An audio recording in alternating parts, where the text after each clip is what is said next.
ಅಲ್ಲೊಂದು ಜಾಗ ಇದೆ, ಎಲ್ಲ ನೋಡಿದ್ರು ನೀರು. ಇದು ಸಮುದ್ರ ಅಲ್ಲ, ಅಥವಾ ನಾವು ಯಾವ ದ್ವೀಪದ ಮಧ್ಯದಲ್ಲೂ ಇಲ್ಲ.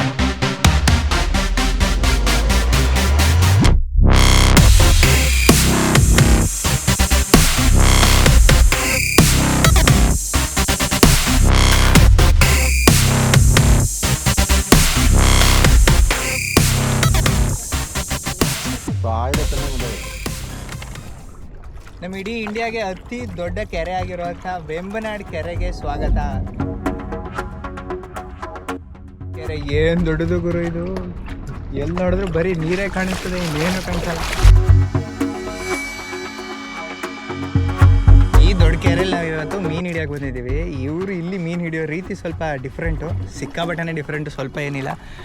ಇದು ಏನು ನೋಡ್ತೀರಾ ಇಲ್ಲೆಲ್ಲ ಕೆರೆನೇ ಕಾಣಿಸ್ತಿರೋದು. ಆಚೆ ಸ್ವಲ್ಪ ಪರವಾಗಿಲ್ವಂತೆ, ಈಚೆ ಸಿಕ್ಕಾಬಟ್ಟೆ ಆಳ ಇದೆಯಂತೆ. ಸೊ ನೋಡೋಣ, ಇಟ್ಸ್ ವೆರಿ ಡೀಪ್. ಇವಾಗ ಬಲೆ ಬಿಟ್ಟಿದ್ದೀವಿ, ಇನ್ನು ಅರ್ಧ ಗಂಟೆಗೆ ಮೀನು ಸಿಗ್ತದಂತೆ. ನೋಡಿ ಇವ್ರು ಇವಾಗ ಮೀನು ಹಿಡಿತಾವ್ರೆ.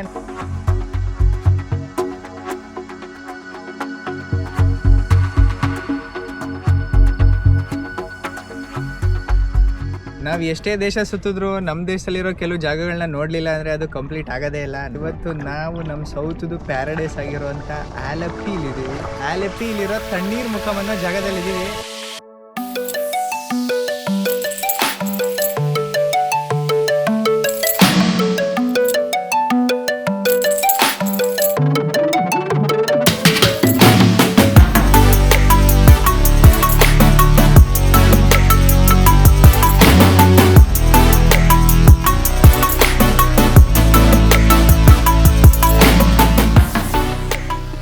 ನಮ್ಮ ಭಾರತಕ್ಕೆ ಅತಿ ದೊಡ್ಡ ಕೆರೆ ಇದು.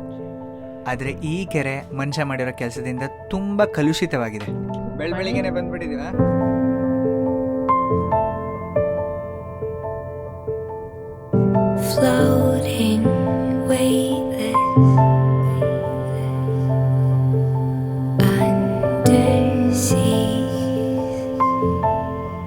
ಇಲ್ಲಿ ನೀರು ಇಷ್ಟೊಂದು ಕೆಟ್ಟದಾಗಿರೋದ್ರಿಂದ ಇಲ್ಲಿಗೆ ಯಾವ ಮೀನನ್ನ ತಗೊಬಂದ್ಬಿಟ್ರು ಅದು ಬೇಗ ಸತ್ತೋಗುತ್ತಂತೆ. ತುಂಬ ಕಮ್ಮಿ ಜಾತಿ ಮೀನುಗಳು ಮಾತ್ರ ಇಲ್ಲಿ ಉಳ್ಕೊಳ್ಳೋದು, ಅದೇ ಇವ್ರಿಗೆ ಸಿಗೋದು, ಅದರಿಂದ ಮಾತ್ರ ಇವ್ರ ಜೀವನ ನಡೆಯೋದು. 2 times fell. Why this sink?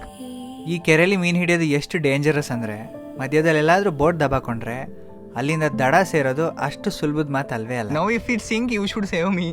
Save. I don't know swimming. I swim in ocean, lake. No density, so I sink. Anybody die here? Die? Have you seen any dead bodies here?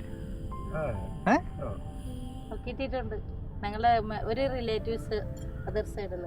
ನಮ್ಮ ಭಾರತದ 2ನೇ ಅತಿ ದೊಡ್ಡ railway bridge ಇಲ್ಲೇ ಈ ವೆಂಬನಾಡಲ್ಲೇ ಇರೋದು. ಮತ್ತು ಇಡೀ ಕೇರಳದಲ್ಲೇ ಅತಿ ದೊಡ್ಡ ರೋಡ್ ಬ್ರಿಡ್ಜು ಸಹ ಇಲ್ಲೇ ಇರೋದು.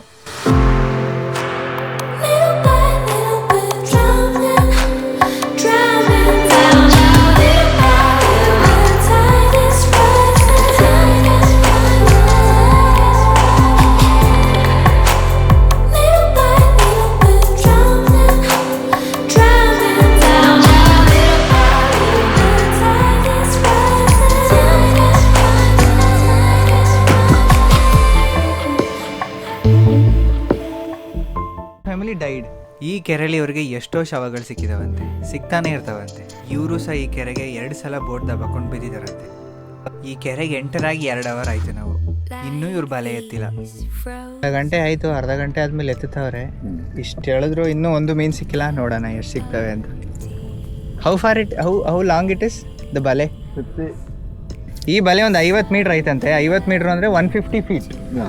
ಇಷ್ಟು ಹೇಳಿದ್ರು ಆಲ್ಮೋಸ್ಟ್ ಒಂದು 20 ಮೀಟ್ರ್ ಎಳ್ದವ್ರೇನೋ, ಒಂದು ಮೀನು ಬಂದಿಲ್ಲ. ಬರೀ ಕಡ್ಡಿ ಕಸ ಮಾತ್ರ ಸಿಗ್ತೈತೆ. ಸಿಕ್ಬಿಡ್ತು ಮೀನು ಅಂತೂ ಇಂತೂ ಅಷ್ಟೊತ್ತಾದಮೇಲೆ. ಇವ್ರಿಗೆ ಇಲ್ಲಿ ಮೀನು ಸಿಕ್ಕಿದ್ರೆ ಮಾತ್ರ ಇವತ್ತು ಊಟ ಮಾಡೋಕ್ಕಾಗೋದು. ಆ ಪರಿಸ್ಥಿತಿಲಿ ಇವ್ರು ಮೀನು ಹಿಡಿಯೋದು ಪ್ರತಿದಿನ ಇವ್ರ ಕೆಲಸ ಇದೇನೆ ಅಂತೆ. ಆದರೂ ಇಷ್ಟು ದೊಡ್ಡ ಕೆರೆ ಅದಕ್ಕೆ ತುಂಬ ದೊಡ್ಡ ಸಹಾಯ ಮಾಡ್ತಾಯಿದೆ ಇವ್ರ ಬದುಕೋಕ್ಕೆ.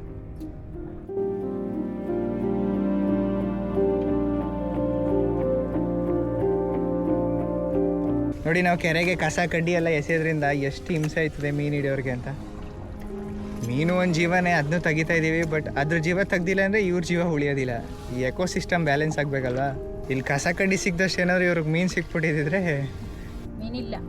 So no fish.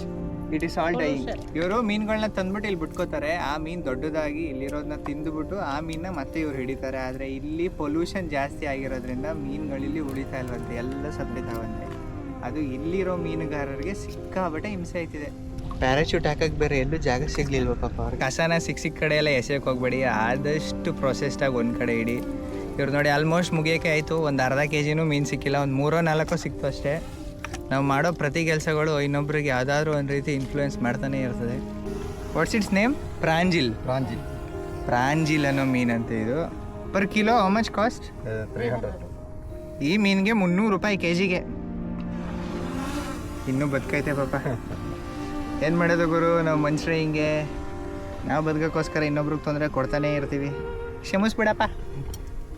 Sorry take it. ಹಾಂ ಓಕೆ.